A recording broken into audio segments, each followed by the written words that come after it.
বাবা লোকনাথের পুজো। এই উপকরণ রাখলে তিনি সন্তুষ্ট, আপনি হবেন সুখী। কি সে উপকরণ জানবো। বাংলার ঘরে ঘরে বাবা লোকনাথের পুজো কম বেশি হয়েই থাকে। তিনি স্বয়ং ভগবান শিবের অবতার বলেই পুরাণে উল্লেখ রয়েছে, অর্থাৎ তার মধ্যে শিবের উপস্থিতি সর্বক্ষণ বিরাজমান। বাবা লোকনাথ অত্যন্ত অল্পতেই সন্তুষ্ট হন। তার ব্যাপ্তি সমুদ্র হিমাচল পর্যন্ত, এবং তিনি মানুষকে ভালোবেসে বলেছেন, রণে বনে জলে জঙ্গলে যেখানে বিপদে পড়িবে আমাকে স্মরণ করিও, আমি রক্ষা করিব। এই মন্ত্র যেন আমাদের বুকের মধ্যে শক্তি সঞ্চার করে এবং সব ভয় থেকে আমাদেরকে রক্ষা করে।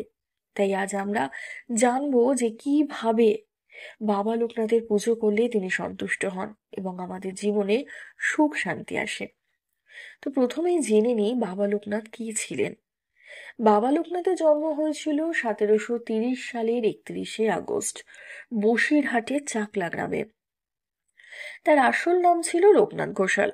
তার বাবার নাম রামনারায়ণ ঘোষাল এবং মায়ের নাম কমলা দেবী। ছোটবেলা থেকে তিনি আধ্যাত্মিকতার প্রতি আকৃষ্ট ছিলেন। মাত্র 11 বছর বয়সে তিনি গুরু ভগবান গাঙ্গুলির সন্ধানে বাড়ি ছেড়ে বেরিয়ে পড়েন। গুরুর সঙ্গে তিনি হিমালয়ে গিয়ে কঠিন তপস্যা করেন।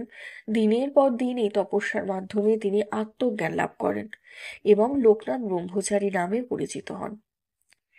1890 সালে 2রা জুন 160 বছর বয়সে তিনি মহাসমাধি গ্রহণ করেন। তার সমাধিস্থল বরাহনগরে অবস্থিত, যা আজও ভক্তদের কাছে একটি পবিত্র তীর্থস্থান। বাবা লোকনাথের শিক্ষা এবং কিছু উপদেশ। বাবা লোকনাথ তার ভক্তদের সবসময় সৎ পথে চলার পরামর্শ দিয়েছেন।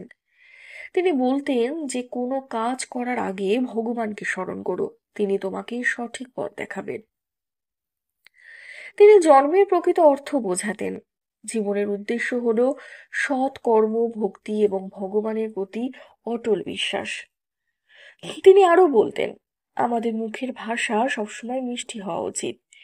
এই কারণেই তিনি ভক্তদের মিছরি খেতে দিতেন, যা তার প্রিয় খাদ্যগুলোর মধ্যে একটি। বাবা লোকনাথের পুজোর কিছু উপকরণ। বাবা লোকনাথের পুজোর জন্য কোনো আড়ম্বরের কিন্তু প্রয়োজন নেই। তিনি অত্যন্ত সরল এবং খুব সামান্যতেই সন্তুষ্ট। তার পুজোর প্রয়োজনীয় উপকরণগুলি হলো ফুল, তার প্রতি ভক্তি এবং শ্রদ্ধার প্রতীক; ধূপ, পবিত্রতা ও শান্তির পরিবেশ তৈরি করে; চন্দন, তার পবিত্রতা ও শীতলতার প্রতীক; আমৃতি, এটি একটি বিশেষ ফল যা তিনি তপস্যার সময় খেতেন; মিছরি, মিষ্টতার প্রতীক যা ভক্তদের জীবনে মধুরতা আনে। বাবা লোকনাথ আমৃতি এবং মিছরি খুব ভালোবাসতেন, তাই এই দুটি উপকরণ তার পুজোয় অবশ্যই রাখতে হবে। এই সাধারণ উপকরণ দিয়ে পুজো করলেই তিনি সন্তুষ্ট হবেন এবং ভক্তদের মনের সব আশা আকাঙ্ক্ষা পূরণ করবেন। আমৃতি এবং মিছরির তাৎপর্য। আমৃতি, এটি একটি ছোট সবুজ ফল যা তপস্যার সময় বাবা লোকনাথের প্রধান খাদ্য ছিল। এটি তার সরল জীবনযাপনের প্রতীক। মিছরি, মিছরি মিষ্টি হওয়ায় এটি ভক্তদের মুখের ভাষা ও মনকে মিষ্টি রাখার প্রতীক। বাবা বিশ্বাস করতেন, মিষ্টি কথা ও সৎ আচরণ জীবনে শান্তি নিয়ে আসে। এই দুটি জিনিস পুজোয় রাখলে বাবা লোকনাথের আশীর্বাদ নিশ্চিতভাবে পাওয়া যায়। রয়েছে পুজোর কিছু সহজ বিধি। বাবা লোকনাথের ছবি বা মূর্তির সামনে একটি পরিষ্কার স্থানে বসুন। ফুল, ধূপ, চন্দন, আমৃতি এবং মিছরি সাজিয়ে রাখুন। ধূপ জ্বালিয়ে তার মন্ত্র জপ করুন। মন্ত্রটি হলো ওম নমো লোকনাথায় শিবায় নমঃ নমঃ। তার কাছে আপনার মনের কথা বলুন, প্রার্থনা করুন। পুজো শেষে আমৃতি ও মিছরি প্রসাদ হিসাবে গ্রহণ করুন এবং অন্যদের মধ্যেও সেটিকে বিতরণ করুন।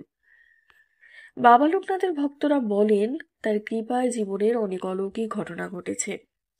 অনেকে জীবনের সমস্যা দূর হয়েছে, পরিবারের শান্তি ফিরে এসেছে এবং মনের ইচ্ছাও পূরণ হয়েছে। তিনি সত্যিই ভক্তদের বিপদে রক্ষা করেন, যেমন তিনি প্রতিশ্রুতি দিয়েছিলেন। কেন বাবা লোকনাথের পুজো করবেন? বাবা লোকনাথের পুজো করলে জীবনে সুখ শান্তি এবং সমৃদ্ধি আসে। তিনি অত্যন্ত দয়ালু এবং ভক্তবৎসল। তার আশীর্বাদে ভয়, দুঃখ এবং অশান্তি দূর হয়। তাই আজই বাবা লোকনাথের পুজো শুরু করুন, শুধু ফুল, ধূপ, চন্দন, আমৃতি এবং মিছরি দিয়ে। তিনি আপনার প্রার্থনা শুনবেন এবং আপনার জীবনকে আলোকিত করবেন। জয় বাবা লোকনাথের জয়।